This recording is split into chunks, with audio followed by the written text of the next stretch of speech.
Shoutout muna tayo guys. Shoutout kay Shasti TV, pakicheck po channel niya, Good for Your Kids. Shoutout kay Kaminsky Feud. Shoutout kay Alex May Kalakdan, susubukan ko pong gawa ng content ang suggestion mo kaibigan. 10. Bullet Ant. Ang bullet ant ay ang pinakamalaki sa lahat ng mga langgam sa buong mundo. Karaniwan, sila ay matatagpuan sa mga rainforest ng Nicaragua at Paraguay. Ang mga bullet ants na pinangalanan sa kanilang masakit na pagkagat. Matapos makagat ng biktima, ay para kang nabaril. Sa katunayan, ang kagat ng isang bullet ant ay 30 beses na mas masakit kaysa sa isang wasp o isang honeybee. Ang 1-inch sized na bullet ant ay tinawag ding 24-hour ant ng mga lokal. Ito ay dahil sa isang buong araw na sakit matapos kang makagat nito. Ang bawat bullet ant colonies ay naglalaman ng daan-daang mga miyembro. Karaniwan, sila ay gumagawa ng isang pugad sa paanan ng isang malalaking puno. Nagpapalabas din ng mga bullet ants ng hindi kasiya-siyang amoy, sa sandaling natagpuan nila ang anumang predator nila. Kung hindi nila malansi ang predator nila, aatakihin nila ito. 9. Botfly. Ang larvae ng botflies ay mga panloob na parasito ng mga mammal.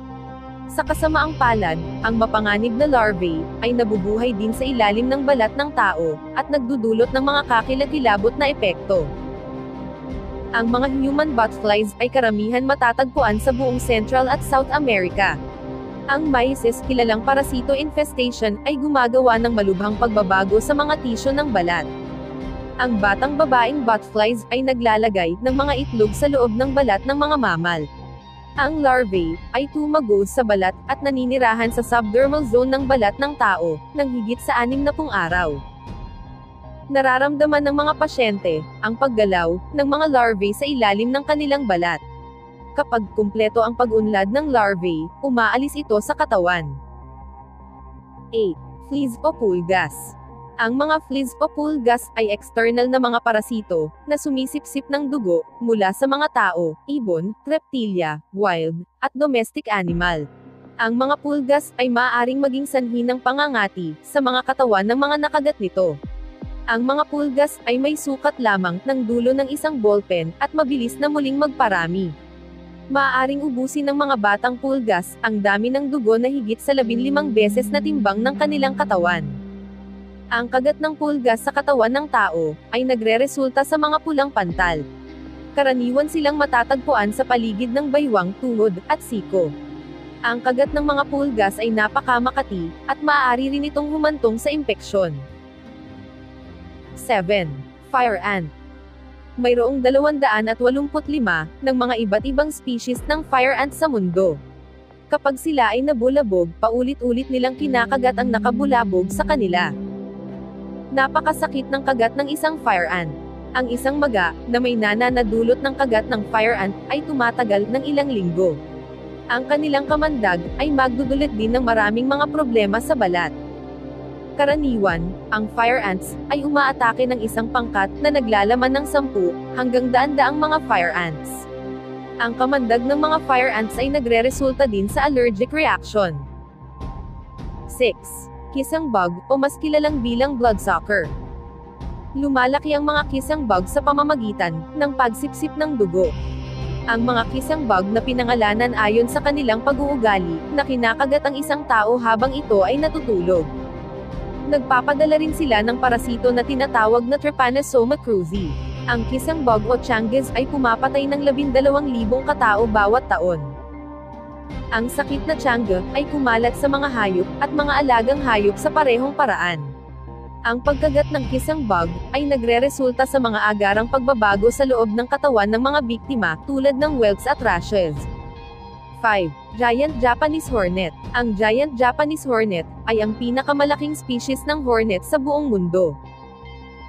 Lumalaki sila hanggang sa isang laki ng 2 pulgada. Bawat taon hanggang sa 40 pagkamatay ay naitala sa pamamagitan ng pagkagat ng Japanese hornet. Ang kamandag ng Japanese hornet ay magiging sanhi ng isang reaksyong allergy at matuno ang mga tisyo sa loob ng maikling panahon. Ang paulit-ulit na pagkagat mula sa pangkat ng mga hornets ay maaari ring magresulta sa kamatayan. Ang mga Japanese hornets ay napaka-agresibo, at walang takot. Ang bawat kolonya ng Japanese hornet, ay naglalaman ng hanggang sa 700 mga miyembro. Pinapakain nila ang honeybee larvae, ng significant amount. May kakayahan silang, tapusin hanggang sa 40 mga honeybees sa isang minuto. 4. Zay flies. Ang mga sisi flies ay isang nakakamatay na kagat na insekto na matatagpuan sa katutubong Africa. Pangunahin nila ang pagkain ng dugo ng mga vertebrates. Ang matindi at mapanganib na mga insekto ay iniksyon ng malakas na lason sa bawat kagat. Tinatayang halos kalahating milyong tao ang nawalan ng buhay sa pamamagitan ng pag-atake ng mga sisi flies sa Africa. Sa pangunahing yugto, ang kamandag ng sisi flies ay gagawing sakit ang kalubusang pagtulog sa biktima. Ngunit maaari itong humantong sa pagkamatay ng walang tamang paggamot.